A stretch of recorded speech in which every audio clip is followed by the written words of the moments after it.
Hi, Theresa. Thank you so much for joining this podcast episode. Really appreciate it. How are you today? Thank you. Thank you for having me. I'm good.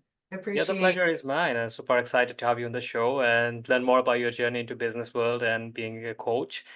So obviously, it's an interesting moment, and there is a lot of coach coming out there right now, and a lot of people into the business world makes it so much easier because of the internet connect and everything. So makes it so much we are connecting for you from US, I'm from UK. So with that being said, I'd love to know, when did you decided your business journey? Like, you want to be an entrepreneur, you want to start your own coaching business. Yeah. Uh, when did I want to be an entrepreneur? When I was a little kid. When I started my coaching business, it was right after the pandemic. My husband actually passed away, so I am a Oh, so widow. sorry for your loss. Yeah, I have four kids, and my husband passed away, and my two businesses, due to COVID, Mm, shut down. And so I know that I knew that I needed to pivot very quickly. And I also was grieving and needing to take care of my children, and knowing that I needed a little bit more than the therapy that I was currently receiving, I sought out coaching. And what I found was that it was so powerful. It was so easy for me to go and shift my thoughts and be able to see tangible results right away. yeah. And so I put myself back to school and became a coach, and I have been coaching ever since. And how long you been coaching for? So it's been about 4 years. 4 years. Okay, that's great. And what do you used to do before that? Like, what was your career? Yeah, I was a gyrotonic and Pilates instructor. Okay. So I owned two locations, and those were in-person locations. Mm, So people would come to me and do gyrotonic, which is a type of fitness. And when the pandemic happened and everything shut down, the wow. businesses shut down. You couldn't be in person, and it was stay-at-home order. So that very quickly ended those two locations. Yeah, that's interesting, isn't it? It's really hard to losing your business to starting something over. It's just devastating, and especially like you owning like a two location. It's not easy to do that like a brick and mortar. You can have like multiple online businesses. Is very easy to start off, and you can have multiple website. Under $500, you can have having a brick and mortar business. A lot of cost involved and everything like that. So how was your mindset going through that? When you lost both of the business in the COVID, I know like many people lost their businesses, and I interviewed a lot of them as well. Everyone opinion is different. A lot of people gave up on their dreams, they don't want to run any business. They gone back to looking for a job, or they feel like a failure, they cannot do anything else, and on a depression mode. So how after losing, obviously you've gone through like a certain setback. So how did you get back yourself up, starting a new career, a new thing? Obviously you are new to the online world, isn't it? Yeah, that's actually a really interesting question.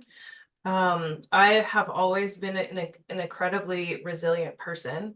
I think that's part of just who I am and my DNA, but I also feel like that has to do with the way that my mind works. I am neurodiverse, and Mm, so I think that being a neurodiverse individual, just I naturally problem solve. And I always think of the positive side of things. So, just to take you a little bit through my journey, March happened and shut down my two studios. We were still at the stay-at-home order when my husband passed away very unexpectedly. So for me, it was a double hitter, right? My businesses shut down, and then my husband passed away. So for me, I had to be very quiet and very still with the fact that my income was completely taken away. mhm. And also, my husband's income was completely taken away. So here I am, a woman with four children that now need to be fed and clothed and homed Wow. and, all of the things. And Yeah. I didn't have time to sit around and feel sorry for myself. I had to go, and I had to go quickly. And so, I also knew that I needed to manage my mind and my emotions to be able to carry me through this, because if you don't take care of yourself, you can't take care of anybody else. So as I found coaching, and I very quickly saw how tangible it was and how easy it was for me to adapt to it, I realized that part of my business was working with people in person, but what was I doing all day long? I was listening to people Right.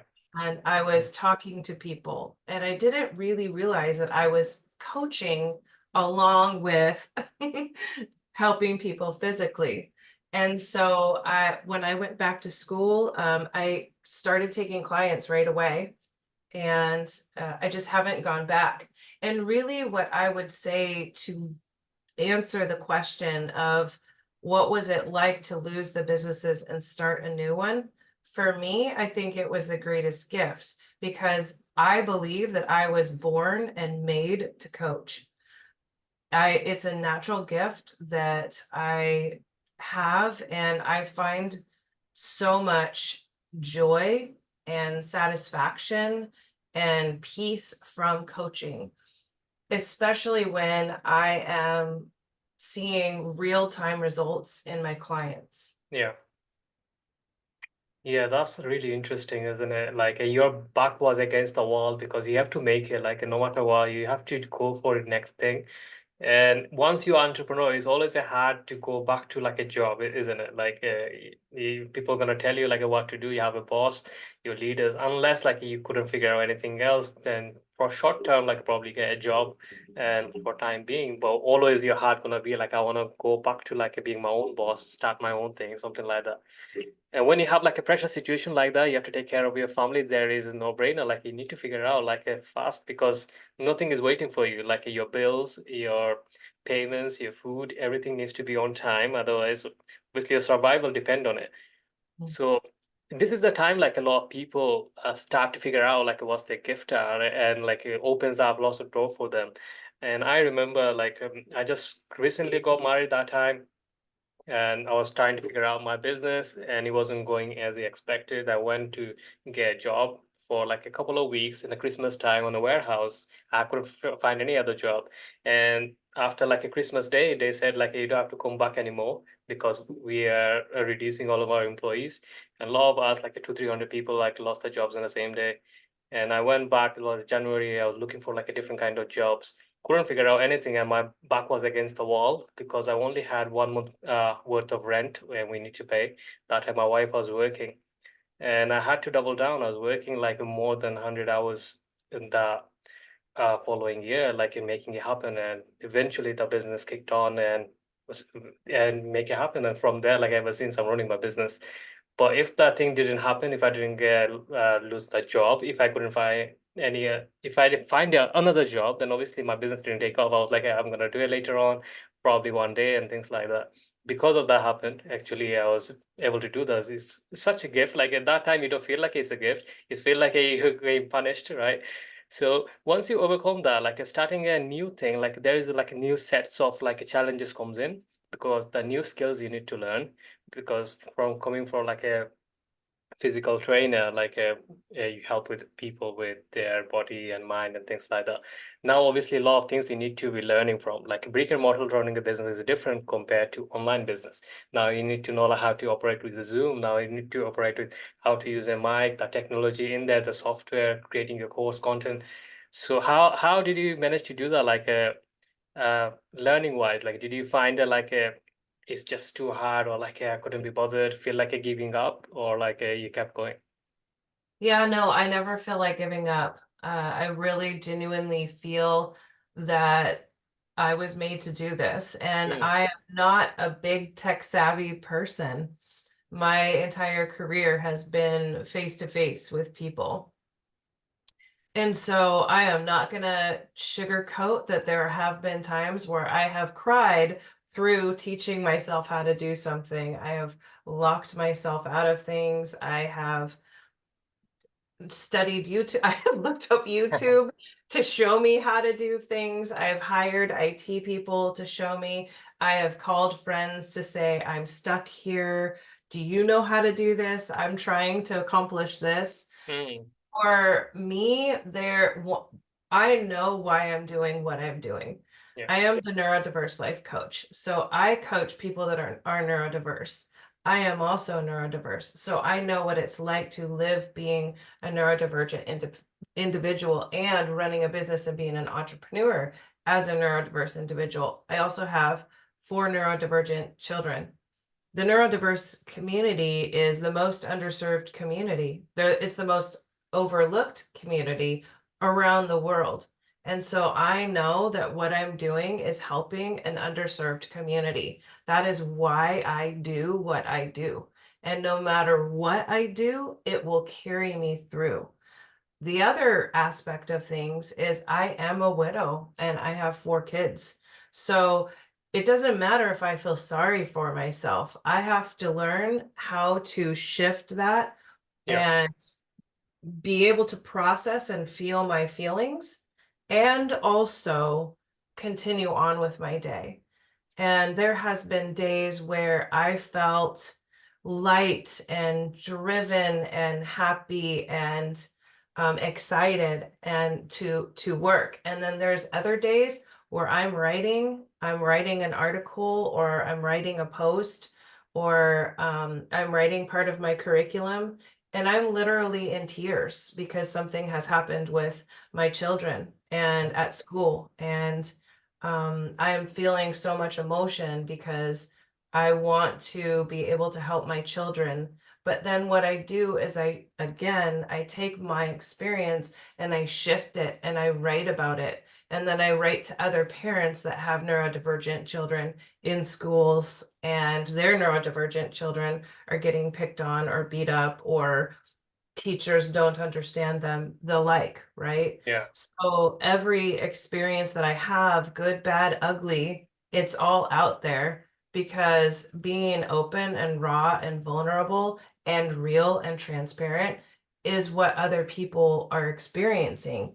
And so there's no point in my perspective to try and um really come off as everything's perfect all the time, yeah, right? Being an entrepreneur is real. It has ups, it has downs, it can be lonely, it can be exciting. You can get to the place where you're super determined and it's pushing you through. There are so many, it's the whole gamut of emotions that goes with being an entrepreneur, and the same with being a coach, executive and life coach. yeah, totally. And so obviously you have like a moments that you lost your husband and there is a dark moment of your life, losing your business. It's like kind of like a back-to-back everything. So how do you balance the both, like your personal life and your business life? How, even though you have like a children as well, you have to take care of yourself. How do you balance your life then? Yeah, I think the biggest thing that I find in my tool belt is being able to process through my emotions because that helps save energy. I use other tangible tools to help me with stress and anxiety, such as positive intelligence or tapping. And I do a lot of meditation. All of that really saves and conserves energy Yeah, because when you're thinking about trying to balance, you're really talking about conserving energy. Then it comes to a matter of scheduling and being really transparent with yourself and being really authentic with yourself of when do I have the most amount of energy? When are my kids at school or when do they have activities? And how can I fit my business around that? Because I will not compromise my job as a mother to for my business. I really let them both marry each other and be fluid with each other so I can adapt my schedule with my children's schedule. yeah, that's it's a great thing. Like you should doing like obviously your family first, and they needs to be a priority because this is why like hey, you are doing what you do right now, isn't it? So Mm. this is why when law was like a neglect on that, they think like their business, their finance, their career is everything. But end of the day, like when you old, like your business or your career are not gonna be with you. This is the family you needs to be around, and most people have that regret on their old age. Like talk to many people and then they're like, I wish I spent a lot of time with families rather than chasing the money. That was like one of my dads as well. Like I haven't seen that much him very beginning of it of my life because he died like when I was 13 with the lung cancer. And I saw him mostly aged between my age, I'll say about 10 till 13, them 3 years because he had a lung cancer going through the process and he stopped working. He had a business and sometime I wouldn't see him like in 5 days, like because he came out super early, like 5, 6 in the morning and coming super late, like 11, 12 a.m. So and one of his regret was like, I wish I spent more time with you guys, not chase the like a business that much. So, what would be your number one advice? Like, if someone is going through the process of like putting their self together in the business and everything they're juggling through and not finding themselves. So to repeat your question to make sure I have it correct. Yeah, like what would be your number one advice for someone is juggling through their life or like they're not content or not finding themselves like who they wants to be? Ooh, number one advice, I would say if they're starting the business and they're just beginning, making sure that the business is what they genuinely want to do and they know why they're doing it, because a lot of people fold when things get hard. And Yeah. if you genuinely know why and you have that purpose, you're not going to fold when things get hard. Yeah, thank you so much for the advice. So, Theresa, we are nearly coming to the end of this podcast, and it's been a great pleasure having you on the show. So, those who are listening, if anyone wants to learn more about yourself, your business, where's the best place to find you? Yeah, so I'm the neurodiverse life coach. You can find me on YouTube, the neurodiverse life coach. You can find me on Facebook, the neurodiverse life coach. You can also find me on Instagram, the neurodiverse life coach. Thank you so much for those. So, I wish you best of luck with your business, your personal life, and you have a wonderful year ahead. And thank you so much for coming to the show today. Thank you. I appreciate it. You're most welcome. So that's a wrap, guys. Thank you so much for listening to this podcast episode with Miss Theresa today. I hope you enjoyed our conversation. If anyone wants to learn more about her, you can follow her on her YouTube, or you can find her on a social media platform, or you can visit her website. So until then, I'll talk to you in the next episode. Take care.